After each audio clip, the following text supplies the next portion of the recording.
अस्सलाम वालेकुम स्टूडेंट्स, आज हम स्टार्ट कर रहे हैं चैप्टर नंबर 22। चैप्टर नंबर 22 है variation and genetics. Variation and genetics के चैप्टर में से पंजाब बोर्ड में एक एमसीक्यूज आता है, 3 शॉर्ट क्वेश्चन आते हैं और एक लॉन्ग क्वेश्चन आता है। जो 3 शॉर्ट क्वेश्चन हैं उनका पेयर चैप्टर नंबर 17, 18 और चैप्टर नंबर 25 के साथ बनता है। मतलब ये 4 चैप्टर होते हैं, 17, 18, 22 और 25। ये 4 चैप्टर मिलके एक शॉर्ट क्वेश्चन का एक पेयर बनाते हैं। इसके अलावा बाकी जो 2 पेयर है वो दूसरे बाकी चैप्टर बनाते हैं और एक पेयर जो है वो इन 4 चैप्टर्स का बनता है। तो लॉन्ग क्वेश्चन में अगर देखें तो लॉन्ग क्वेश्चन में चैप्टर नंबर 22 का पेयर बनता है चैप्टर नंबर 18 के साथ और ये दोनों मिलके एक पेयर बनाते हैं। अब हम स्टार्ट करते हैं अपने चैप्टर को। वेरिएशन का अगर लफ्ज़ी मतलब देखें तो वो होता है चेंज, तब्दीली, तगय्युरात। अब तब्दीली और तगय्युरात से क्या मुराद है, जैसे हम इसकी कॉमन सी एग्जांपल लेते हैं। आप सभी ने ऑब्ज़र्व किया होगा कि एक ही पेरेंट्स के जितने भी बच्चे होते हैं, जैसे कि फ़र्ज़ करें आप के जितने बहन भाई हैं, ये एक ही पेरेंट से निकले हैं, ठीक है। एक ही पेरेंट की नस्ल है, लेकिन इन सभी में क्या है, फ़र्क है, ठीक है। शक्लों में आपने नोट किया होगा कि आपके जितने भी बहन भाई हैं सभी की शक्लें क्या एक दूसरे से मुख्तलिफ हैं, लेकिन हालांकि सारे के सारे तो बहन भाई जो हैं वो एक ही पेरेंट्स की औलाद है, लेकिन उसके बावजूद भी शक्लें मुख्तलिफ हैं। ये शक्लें मुख्तलिफ हैं तो इसका मतलब क्या है, वेरिएशन है। अब वेरिएशन क्यों होती है, ये होती है जेनेटिक्स की वजह से। तो जेनेटिक्स में कौन सी ऐसी चीज़ है, तो जेनेटिक्स वर्ड जो है निकला है जीन से।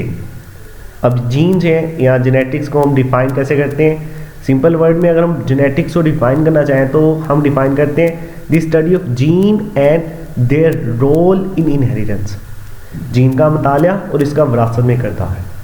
अब जीन जो है ये एक नस्ल से दूसरी नस्ल में खुसूसियात को मुंतकिल भी करते हैं। अब ये जीन के बारे में और सोन जितनी भी चीज़ें हैं, ये वेरिएशन कैसे क्रिएट करती है जेनेटिक्स, इसके बारे में सारा कुछ हम इस चैप्टर में डिस्कस करेंगे। तो चलिए अब हम स्टार्ट करते हैं अपना first topic, genes, allele and gene pool. अब gene, allele and gene pool ये बेसिक टर्म्स हैं इस चैप्टर की। इन तीनों टर्म्स को अच्छे से याद करना है और अच्छे से समझना है। अब यही 3 टर्म्स बार बार आगे यूज़ भी होनी है इस चैप्टर में, तो इसलिए इस चैप्टर में हम अब इस टॉपिक में स्टार्ट करते हैं जीन से। जीन क्या चीज़ है, जीन बेसिकली हम इसको कहते हैं the small part of DNA with specific base sequence which contain specific base sequence which control specific character in living organisms. अब ये जो जीन है ये डीएनए का एक छोटा सा हिस्सा है जो न्यूक्लियोटाइड के एक खास सीक्वेंस से मिलकर बना होता है और ये इंसानी जिस्म के अंदर किसी खास करैक्टर को कंट्रोल कर रहा होता है। अब जैसे कि हम डायग्राम में भी ऑब्जर्व कर सकते हैं कि यहाँ पर एक डीएनए का धागा दिखाया गया है, डीएनए डबल स्ट्रैंडेड दिखाया गया है। अब डीएनए डबल स्ट्रैंडेड में उन्होंने छोटे छोटे से फ्रैगमेंट शो किए। अब ये छोटे छोटे से फ्रैगमेंट को नाम दिया गया जीन 1, जीन 2, जीन 3 और जीन 4 का। जीन 1 फॉर एग्जांपल ये डीएनए का छोटा सा हिस्सा हमारे आई कलर को कंट्रोल कर रहा है, ठीक है। इसी तरह जीन 2 जो है ये फॉर एग्जांपल हमारी स्किन कलर को कंट्रोल कर रहा है। जीन 3 जो है ये हमारे हेयर कलर को कंट्रोल कर रहे हैं। अब eye colour, skin colour, hair colour ये क्या है, ये हमारे स्पेसिफिक करैक्टर्स हैं और इनको कंट्रोल कौन सी चीज़ करिए, डीएनए का छोटा सा हिस्सा। तो डीएनए के उस छोटे से हिस्से को हमने नाम दे दिया जीन का। अब जीन जो है इसके अंदर सारी इंफॉर्मेशन स्टोर्ड होती है कि इंसान के बाल कैसे होने चाहिए, नाक कैसा होना चाहिए, कान कैसे होने चाहिए, A to Z जिस्म की जितनी भी चीज़ें हैं, जितने भी काम होने हैं जिस्म के, वो सारे के सारे इन्हीं जीन्स ने कंट्रोल करने होते हैं। अगर ये जीन इतनी ज़्यादा इंफॉर्मेशन कैरी करते हैं तो इसी वजह से यही जीन जो होते हैं ये आगे इनहेरिटेंस के अंदर रोल प्ले करते हैं। तो जीन के बारे में मज़ीद अगर हम बात करें, जीन जो होते हैं ये बायोलॉजिकल इंफॉर्मेशन का बेसिक यूनिट है, ठीक है। जो जीन है ये बायोलॉजिकल इंफॉर्मेशन का बेसिक यूनिट है बेसिक यूनिट से क्या मुराद है कि जितनी भी इंफॉर्मेशन है वो सारी की सारी स्टार्ट कहाँ से होती है, जीन से ही स्टार्ट होती है। जैसे पीछे हम पढ़ के आए हैं कि किडनी का जो बेसिक यूनिट है वो कौन सी चीज़ है, नेफ्रॉन है। इसी तरह नर्वस सिस्टम का जो बेसिक यूनिट है वो कौन सी चीज़ है, वो न्यूरॉन से। और यहाँ पर बेसिक या बायोलॉजिकल इंफॉर्मेशन का जो यूनिट है वो कौन सी चीज़ है, वो जीन है। जीन जो है ये असल में हेरिडिटी नेचर है। हेरिडिटी इन नेचर से क्या मुराद है, हेरिडिटी इन नेचर से मुराद ये है कि ये अगली नस्ल के अंदर खुसूसियात को मुंतकिल करता है। एक नस्ल से दूसरी नस्ल में खुसूसियात को मुंतकिल करता है। एक नस्ल से दूसरी नस्ल में खुसूसियात मुंतकिल होती है तो उसमें ये रिजेम्बलेंस भी इनहेरिट करता है और वेरिएशन भी। रिजेम्बलेंस है ये कैसे, जैसे आपने देखा होगा कि जो बच्चे होते हैं उनकी शक्लें अपने पेरेंट्स से काफ़ी हद तक मिलती जुलती होती हैं, ठीक है, मिलती जुलती होती हैं, सिमिलर नहीं होते, ठीक है। अब ये जितनी भी ऑफस्प्रिंग्स होंगे उन सभी की शक्लें अपने पेरेंट्स से मिलती जुलती होती हैं। इसको हम नाम देते हैं रिजेम्बलेंस का। ऐसे ही आप लोगों ने नोट किया होगा कि जब भी कोई बच्चा पैदा होता है तो सब रिश्तेदार फ़ोन करके यही चीज़ पूछते हैं कि इसकी शक्ल किस जैसी है, बच्चे की शक्ल किस जैसी है। तो वो कहते हैं ये फलां पे गई, माँ पे गई है या बाप पे गई है। तो ये क्यों उसकी शक्ल माँ बाप से मिलती जुलती होती है, क्योंकि ये इनहेरिट हुई होती है। और इनहेरिट करवाया किसने, जीन्स ने। जीन्स जो है ये इनकी वजह से वेरिएशन भी आती है। वेरिएशन जैसे हम पीछे डिस्कस किया भी है कि वेरिएशन क्या होती है। वेरिएशन जो है इसके बारे में देखें कि वेरिएशन क्यों आती है। तो वेरिएशन की जो मेन रीजंस हैं उनमें पहली रीज़न इंटैक्ट पेरेंटल कॉम्बिनेशन। अब क्योंकि पेरेंट्स जो हैं, ठीक है, माँ और बाप दोनों का जीनोम डिफरेंट है, वो दो डिफरेंट जीनोम से मिलके बना है। एक तो वेरिएशन इस वजह से आ जाती है। दूसरे नंबर पे ड्यूरिंग मियोसिस आप सभी ने नोट किया होगा कि क्रॉसिंग ओवर होती है। ड्यूरिंग मियोसिस क्रॉसिंग ओवर होती है। मियोसिस के अंदर प्रोफेज 1 के दौरान क्रॉसिंग ओवर होती है। क्रॉसिंग ओवर में क्या होते हैं, होमोलोगस क्रोमोसोम के नॉन सिस्टर क्रोमाटिड्स अपना जेनेटिक मटेरियल एक्सचेंज करते हैं, तो हम उसको नाम देते हैं क्रॉसिंग ओवर का। अब वो जेनेटिक मटेरियल जो एक्सचेंज है उसको हम नाम देते हैं शफलिंग का। अब ये शफलिंग की वजह से भी वेरिएशन आती है। उसके बाद तीसरे नंबर पर म्यूटेशन है, इसकी वजह से भी वेरिएशन आती है। म्यूटेशन क्या आती है, अचानक से जेनेटिक मटेरियल के अंदर कोई चेंज आ जाना किसी भी वजह से, उसको हम नाम देते हैं म्यूटेशन का। Mutation any sudden change in genetic material is called mutation. Mutation जाएंगे पॉजिटिव भी हो सकती है, नेगेटिव भी हो सकती है। पॉजिटिव म्यूटेशन कौन सी होगी, नेगेटिव म्यूटेशन कौन सी होगी। पॉजिटिव म्यूटेशन होती है अगर तो कोई एडवांस करैक्टर डेवलप हो गया या बेनिफिशियल करैक्टर डेवलप हो गया ऑर्गेनिज्म के अंदर, तो वो पॉजिटिव म्यूटेशन होगी। अगर कोई डीजेनरेटिव करैक्टर डेवलप हो गया या किसी करैक्टर के अंदर डीजेनरेशन आ गई तो वो नेगेटिव म्यूटेशन कहलाएगी। इसी तरह एक चौथी रीज़न भी है यहाँ पर, वो कौन सी है, जगलिंग। अब जगलिंग क्या होती है, जगलिंग कहते हैं कि क्रोमोसोम के अंदर जो डीएनए उसके कुछ पार्ट्स या उसके कुछ न्यूक्लियोटाइड्स अपनी जो सीक्वेंस है वो थोड़ी सी खुद ब खुद चेंज करते हैं, ठीक है, ये मतलब मूव करते हैं, हम उसको नाम देते हैं जगलिंग का। अब ये हमारे पास कुछ मेन रीजन थी किस चीज़ की, वेरिएशन की। वेरिएशन के बाद अगली चीज़ हमारे पास आती है लोकस, ठीक है, जीन क्रोमोसोम के ऊपर जिस जगह पे होता है हम उसको नाम देते हैं ये जीन का लोकस है, ठीक है। क्रोमोसोम एक छोटी सी स्ट्रक्चर नहीं है, ये एक काफ़ी बड़ी स्ट्रक्चर है। इसके अंदर एक क्रोमोसोम के ऊपर बहुत सारे जीन्स होते हैं और उस क्रोमोसोम के ऊपर जिस जगह पे जोन सा जीन होगा वो उस जीन का लोकस कहलाता है, ठीक है। अब जैसे हमने ऑर्गेनिजम्स के लिए वर्ड यूज़ किया था हैबिटेट का, कि जिस जगह पे ऑर्गेनिज्म रहते हैं वो उनकी क्या होती है, हैबिटेट होती है।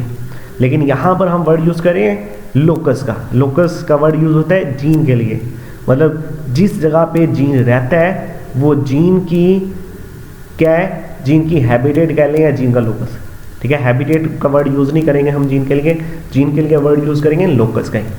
तो हम जीन की डेफिनेशन यहाँ पे कर रहे हैं, position of gene on chromosome is called locus. उसके बाद लोकस के बाद अगली चीज़ हमारे पास आती है अलील।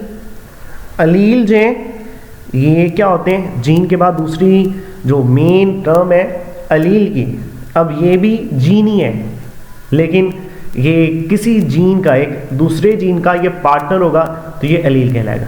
ठीक है, अगर कोई जीन दूसरे जीन का पार्टनर है देन वो अलील कहलाएगा। या इसकी हम डेफिनेशन करते हैं, partner of a gene pair, partners of a gene pair is called allele. Partner of gene pair, जैसे आपको पता है पार्टनर क्या कहते हैं, दो आदमी मिल के अगर काम करें तो वो क्या कहलाते हैं, पार्टनर कहलाते हैं।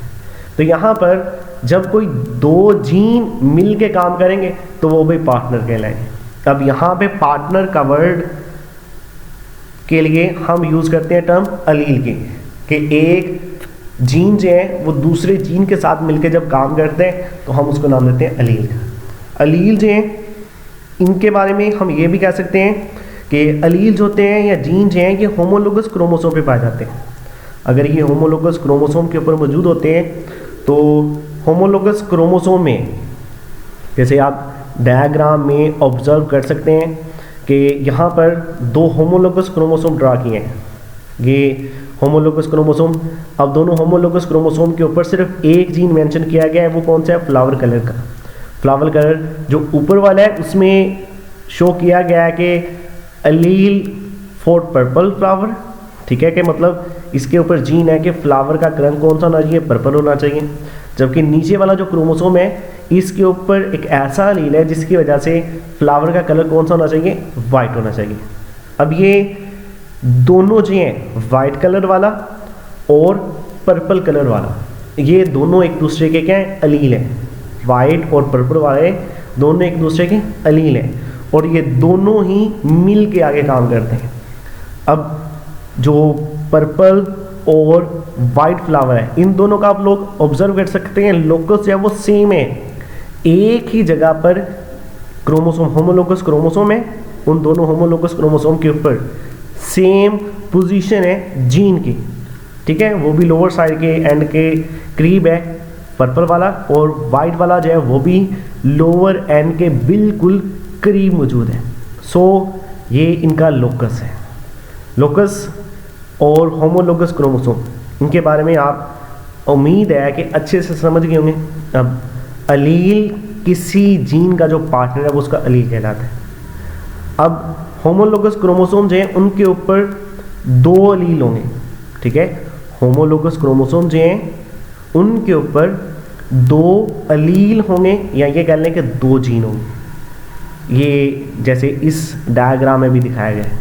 अब जो अलील होते हैं वो दोनों एक जैसे भी हो सकते हैं और डिफरेंट भी हो सकते हैं।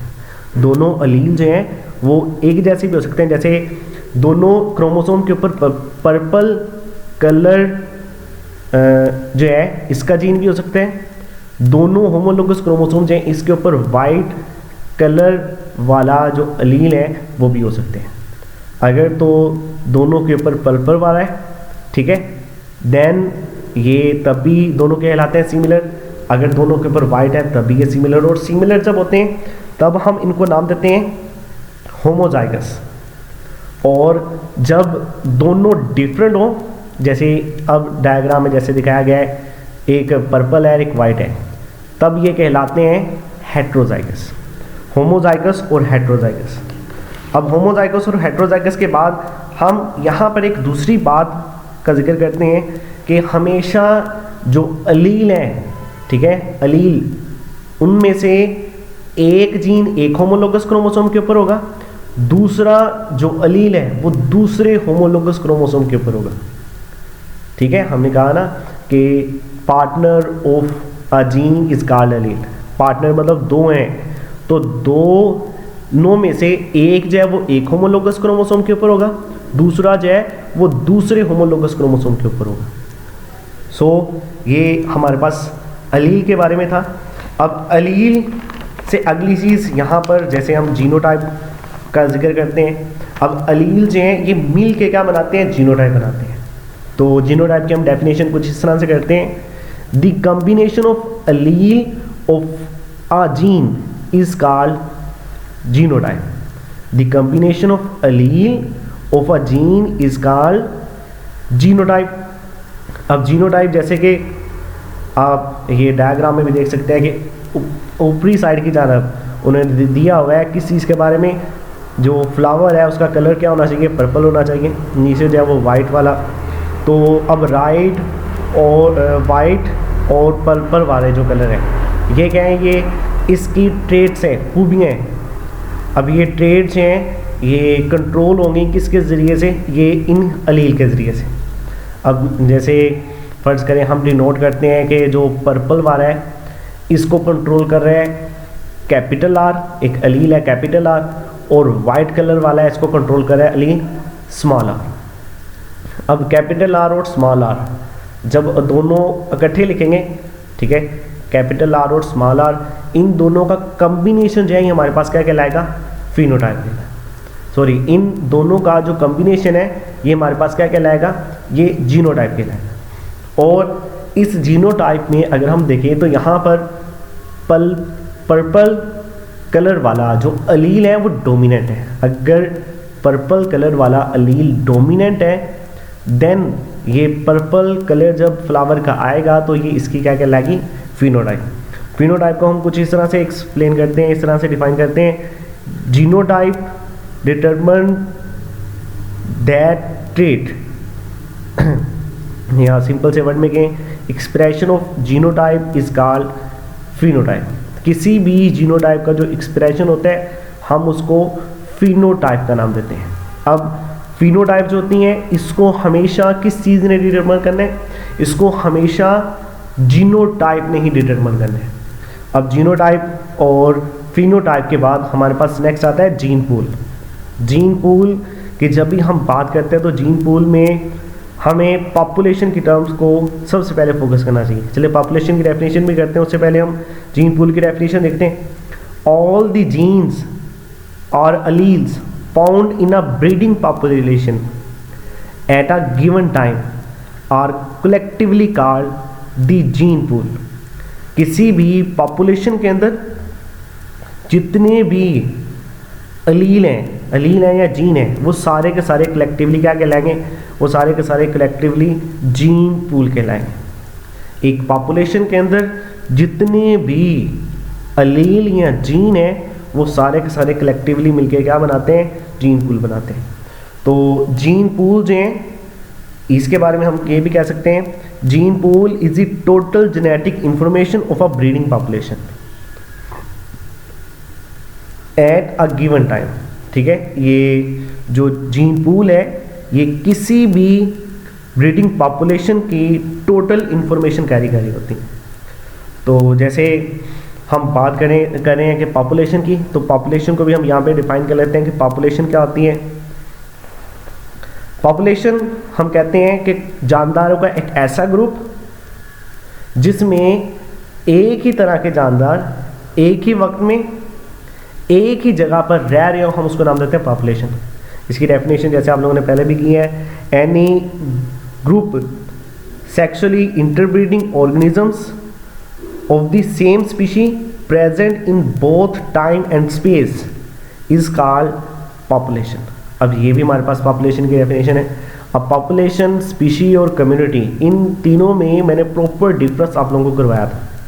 अब यहाँ पर पॉपुलेशन का सिर्फ वर्ड यूज़ हो रहा है, तो पॉपुलेशन के अंदर जितने भी जानदार हैं, पॉपुलेशन में आपको पता है कि एक ही तरह के जानदार होंगे. अगर इंसानों की बात करें तो वहाँ पे उस एरिए के मखसूस एरिए के अंदर इंसान लिए जाएंगे और उन सभी इंसानों के अंदर जितने भी जीन्स हैं वो सारे के सारे कलेक्टिवली हमारे पास क्या कहलाएंगे, वो सारे के सारे हमारे पास कलेक्टिवली जीन पूल कहलाएंगे.